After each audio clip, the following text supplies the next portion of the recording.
Olá, tudo bem? Eu sou o professor Alexandro Silva, sou licenciado em Ciências Biológicas, sou mestre em Biologia Animal e tenho experiência na área da educação, tanto de ensino básico quanto de ensino superior, há cerca de 4 anos. Hoje eu vou estar ministrando uma das aulas mais importantes que eu considero de estar ministrando para vocês. A aula hoje é de metodologia científica. E desde já, eu peço para que vocês tenham a apostila sempre em algum local que seja acessível, seja no computador de vocês, seja em alguma pasta da nuvem, seja até mesmo imprimida. Por quê? Tem diversos tópicos da apostila de vocês que estão ensinando ou estão orientando a como formatar o trabalho acadêmico de vocês. Então, nesses tópicos está escrito coisas como tamanho de margem, tamanho de letra, tamanho de espaçamento, distância entre parágrafos, como colocar um título, como fazer uma tabela, como editar um gráfico, como esse gráfico deve ser apresentado. Tudo isso vocês devem consultar no momento que estiver redigindo o trabalho científico de vocês, no momento que está fazendo a parte da escrita do trabalho, a parte da edição do trabalho, a forma que você vai apresentar esse trabalho, tanto para a sua faculdade, quanto para o seu trabalho, ou para uma comunidade científica.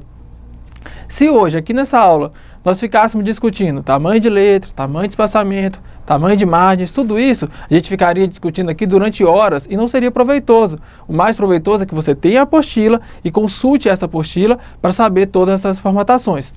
Um outro ponto é o seguinte, a aula de hoje é dividida basicamente em 2 momentos. Vocês podem perceber que a apostila de vocês também está dividida basicamente em 2 momentos. No primeiro momento, a gente discute o que é uma metodologia científica e como ela é aplicada nos diferentes tipos de trabalhos acadêmicos.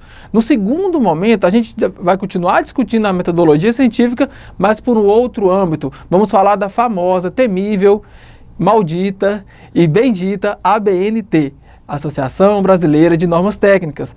Nessa parte da apostila, que é a parte fundamental que vocês devem ter para estar sempre consultando. A primeira parte vamos discutir profundamente aqui. A segunda parte, nessa aula, vamos fazer um resumo. Vamos passar um pouquinho sobre elas. Como eu posso dizer, nós vamos escanear o que está ali escrito, porque as miúças, os detalhamentos, é importante que vocês consultem no momento que está fazendo o trabalho, senão essa aula ficaria maçante, gigantesca e não útil. A parte útil nós vamos começar agora, tá bom? Quais serão os tópicos dessa aula? Vamos falar dos tipos de trabalhos científicos, os conceitos de pesquisas científicas, o que é um projeto de pesquisa, como se faz uma introdução, o que tem que estar ali, o que é a delimitação do tema e a importância disso, problema da pesquisa, vamos falar sobre hipóteses, vamos falar sobre definição dos objetivos, vamos falar um pouquinho sobre o que é uma justificativa e como fazer essa parte do trabalho, escolhas metodológicas e técnicas de uma pesquisa, aí vamos entrar naquela segunda parte da apostila, a parte gigantesca da apostila de vocês, que vocês devem ter sempre acessível em algum local. São as regras da ABNT e, por fim, vamos dar algumas dicas importantes para fazer o seu trabalho. Seguinte, gente, basicamente a metodologia científica pode ser resumida nessa charge. Gente, estou falando que é um resumo do que é a metodologia científica, tá certo? O que é a metodologia científica? É uma metodologia criada lá por Galileu Galilei, aquele mesmo que foi condenado pela Inquisição da Igreja Católica, quando ele propôs que a Terra, ele pegou trabalhos anteriores, ele apenas apresentou provas de que a Terra era, na verdade, redonda, era, na verdade, uma coisa parecida com uma bola. Na época foi muito contestado, né? Ia contra as ideias que estavam presentes naquele momento da igreja, porém ele criou, né? Ele cunha a partir dali a metodologia científica. A metodologia científica, ela parte do seguinte pressuposto: observa-se um fenômeno, aí você, ao observar aquele fenômeno, você pergunta, uai, o que está acontecendo ali? Ou como está acontecendo esse fenômeno? A partir do momento que eu observei o fenômeno, eu questionei como estava acontecendo aquele fenômeno, eu começo a teorizar sobre aquele fenômeno, eu começo a criar hipóteses, eu começo a tentar explicar, sem fazer experimentos, apenas através da observação do fenômeno, apenas através do que você conhece até ali, daquele momento do fenômeno, você começa a propor, olha, essas questões que eu estou tendo sobre esse fenômeno podem ser explicadas perante essa ou essa hipótese. Então, você criou uma série de hipóteses. A partir daí, você tem uma predição. Você começa a predizer aquele fenômeno e começa a pensar no seguinte: eu tenho um fenômeno observado, eu tenho certas hipóteses para esse fenômeno, E a partir daqui, eu vou criar experimentos, eu vou criar formas de estar testando aquelas minhas hipóteses. Tá certo? Então, eu crio experimentos, eu crio métodos e metodologias para estar testando a respeito daquele fenômeno. A partir do momento que eu fiz esses testes, eu fiz esses experimentos, aqui está o gatinho pensante, né? Eu vou ter resultados sobre este fenômeno. E a partir do momento que eu tenho resultados sobre esse fenômeno, é importante que eu publique esses resultados sobre o fenômeno ou apresente à comunidade científica ou mesmo apresente para a minha faculdade como uma forma de um trabalho de conclusão de curso, como uma forma de dissertação em um mestrado, como uma forma de uma tese em um doutorado. A gente vai aprender um pouquinho hoje sobre a diferença de dissertação, tese, mestrado, monografia, tá certo? Porém, aqui vocês percebem uma certa continuidade, uma certa linearidade, né? Aqui está meio linear, tem a observação, o questionamento, a hipótese, uma predição, um experimento e os resultados. Mas, na verdade, quando a gente observa o experimento científico na prática, a forma de fazer ciência na prática, a gente vê que é um pouco mais complicado, não é uma coisa tão linear, não. Vamos começar aqui, por exemplo, do momento que você fez o experimento. Olha só, você chegou ao seu experimento e, ao fazer seu experimento, você obteve os seus resultados. No momento que você obteve os seus resultados, você pode confirmar a sua hipótese. Então, aquela hipótese que eu pensei a respeito daquele fenômeno, ela está correta, a hipótese que eu pensei, ela está correta.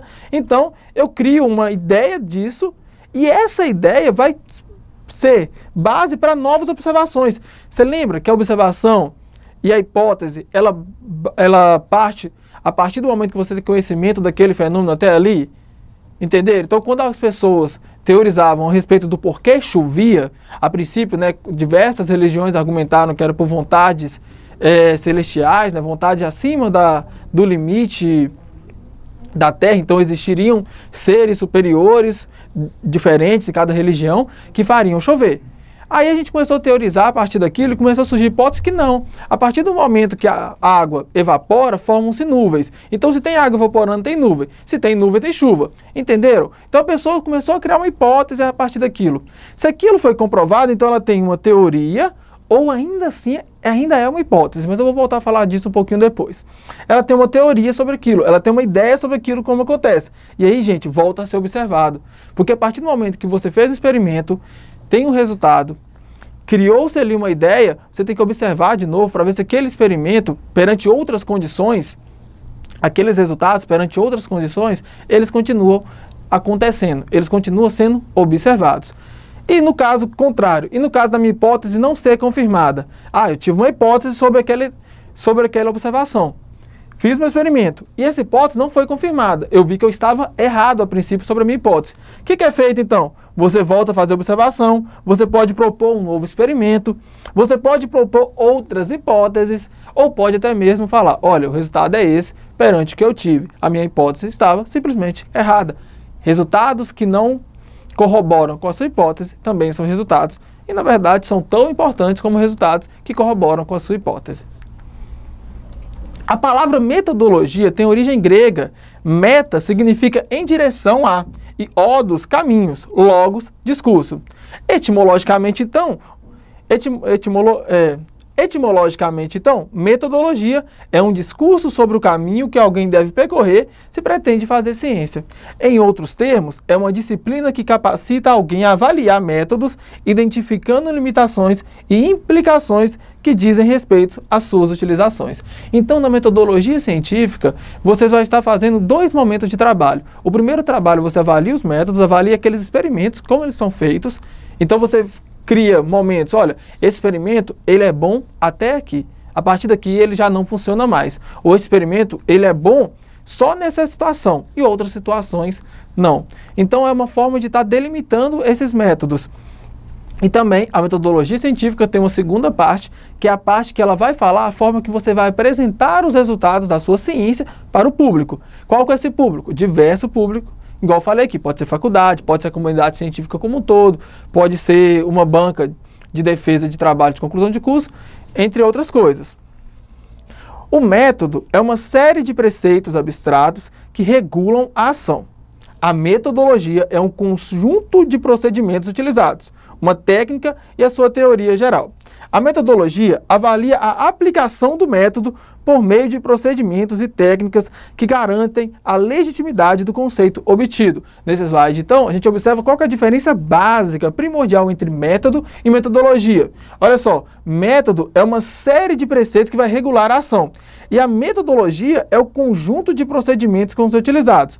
De uma forma mais resumida, gente, a metodologia, ela é o caminho. O método é a forma de percorrê-lo. Então, na metodologia, eu, por exemplo, vou usar a metodologia de apenas observar o fenômeno. Eu não vou medir o fenômeno, eu vou apenas observar. Estou observando, por exemplo, como se formam chuvas. Então, estou observando apenas. O método vai ser o seguinte, olha, eu vou observar de dia, eu vou observar de noite, eu vou observar logo após chover, ou vou observar em um momento que não chove há muito tempo. Entenderam basicamente a diferença? Vamos lá.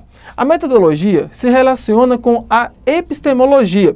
Epistemologia, gente, de uma forma bem resumida, bem básica, bem clara para vocês, é a forma de estar sistematizando um certo estudo, é a forma de estar estruturando, tá certo? Então, epistemologicamente falando, um conceito, por exemplo, eu vou falar a respeito de como são feitos os carros do ponto de vista epistemológico. Então eu posso olhar para como é feito um carro com base na história. Então, em determinados momentos da história o carro foi feito assim, em outros momentos o carro foi feito assim, em outros momentos o carro foi feito assim, devido àquele fator histórico. Ou eu posso olhar simplesmente para a questão mecânica. Então, em determinados momentos da história, o carro tinha tal tipo de injeção hidráulica. Em outros momentos, ele nem tinha injeção hidráulica. Em outros momentos, o carro era movido a vapor. Em outros momentos, já tinha um combustível fóssil utilizado ali.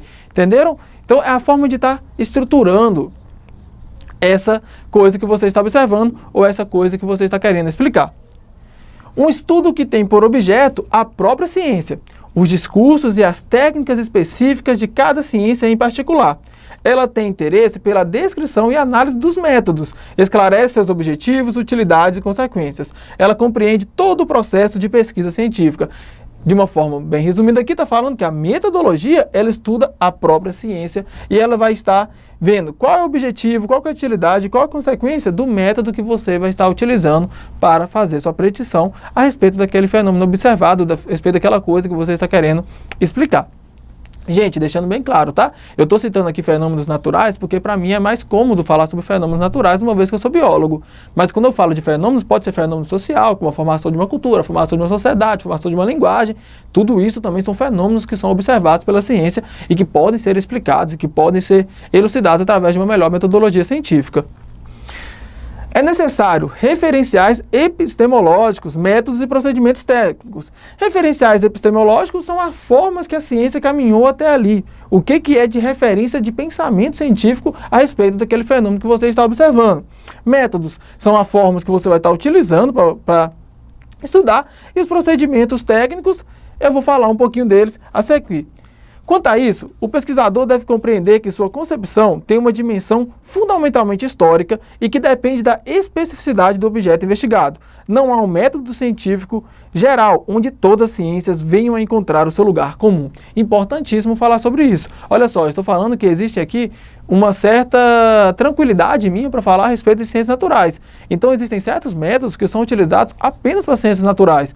Se eu fosse falar aqui, por exemplo, de ciências humanas, na hora que eu fosse utilizar meus exemplos, eu utilizaria de ciências humanas, eu utilizaria outros tipos de métodos. Por exemplo, se eu quero testar a quantidade de chuva de uma região, eu avalio quanto choveu em determinado tempo, com quanto choveu em outro determinado tempo, vejo a quantidade e sei que nesse tempo choveu mais que nesse tempo aqui, por exemplo. Se fosse observar, por exemplo, como é que é a funcionalidade ou como se formou uma cultura, eu teria que pegar livros, eu teria que estudar a respeito da formação dessa cultura, eu teria que entrevistar pessoas que são antigas nessa cultura. Então, as formas são diferentes, tá bom? Se tiver alguém de ciências humanas me escutando e eu estiver falando besteira aqui, eu peço desculpa, tá? É muito mais claro para mim falar das ciências naturais. Mas mesmo assim, ciências humanas me interessa muito, estudo bastante. Importância enquanto... Olha, a metodologia, ela tem sua importância enquanto disciplina, desenvolve a capacidade de observar, selecionar e organizar cientificamente os fatos.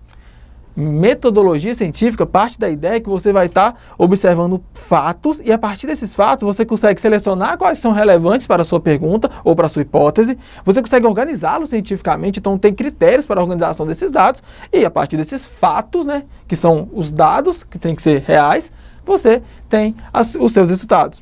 Seu conteúdo programático deve se pautar na compreensão da ciência enquanto trabalho de construção do conhecimento.